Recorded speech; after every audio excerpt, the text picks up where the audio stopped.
Daily. Taste the Daily. Cuddalore மாவட்டம் விருத்தாச்சலம் அருகே நெடுஞ்சாலையில் 24 மணி நேரமும் மின்விளக்கு எரிந்து கொண்டிருப்பதாக பொதுமக்கள் குற்றம் சாட்டியுள்ளனர். பூவனூர் கிராமத்தில் உள்ள நெடுஞ்சாலையின் இருபுறமும் உயர் மின் விளக்கு கோபுரம் அமைக்கப்பட்டுள்ளது. இந்த மின்விளக்கு கோபுரத்தில் உள்ள மின் விளக்குகள் இரவு பகல் என 24 மணி நேரமும் எரிந்து கொண்டுள்ளது. இதனால் மின்சாரம் வீணாவதுடன் மக்களின் வரிப்பணமும் வீணாவதாக அப்பகுதி மக்கள் குற்றம் சாட்டியுள்ளனர். திறனற்ற திமுக ஆட்சியில் மின்துறையும் நெடுஞ்சாலைத்துறையும் அலட்சியத்துடன் செயல்படுவதாக மக்கள் குற்றம் சாட்டியுள்ளனர்.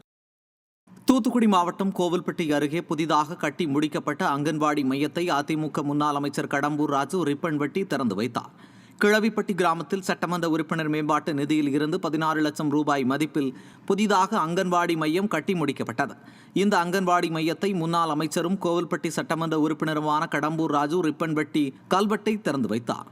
பின்னர் குத்துவிளக்கு ஏற்றி குழந்தைகளுக்கும் பொதுமக்களுக்கும் இனிப்பு மற்றும் அன்னதானத்தை வழங்கினார். இந்நிகழ்ச்சியில் அதிமுக நிர்வாகிகள் மற்றும் பொதுமக்கள் கலந்து கொண்டனர். கடலூர் மாவட்டம் சேத்தியாத்தோப்பு அருகே பாதை பிரச்சனையால் இறந்தவரின் உடலை மயானத்திற்கு எடுத்துச் செல்ல 12 மணி நேரம் தாமதமான அவலம் அரங்கேறியுள்ளது. சின்ன நற்குணம் கிராமத்தைச் சேர்ந்த ஸ்ரீனிவாசன் என்பவர் உடல்நலக்குறைவால் காலமானார். இதனிடையே இறந்தவரின் உடலை மயானத்திற்கு பட்டா நிலத்தின் வழியாக எடுத்துச் செல்ல அதன் உரிமையாளர் மறுத்துள்ளார். இதையடுத்து பேச்சுவார்த்தைக்கு பின் அந்த இடத்தின் வழியாக மயானத்திற்கு உடல் எடுத்துச் செல்லப்பட்டுள்ளது. திமுக ஆட்சியில் இறந்தவர்களுக்கு இறுதிச் சடங்கு செய்வதற்கு கூட இன்னல்களை சந்திக்க வேண்டியுள்ளதாக அப்பகுதி மக்கள் வேதனை தெரிவித்துள்ளனர்.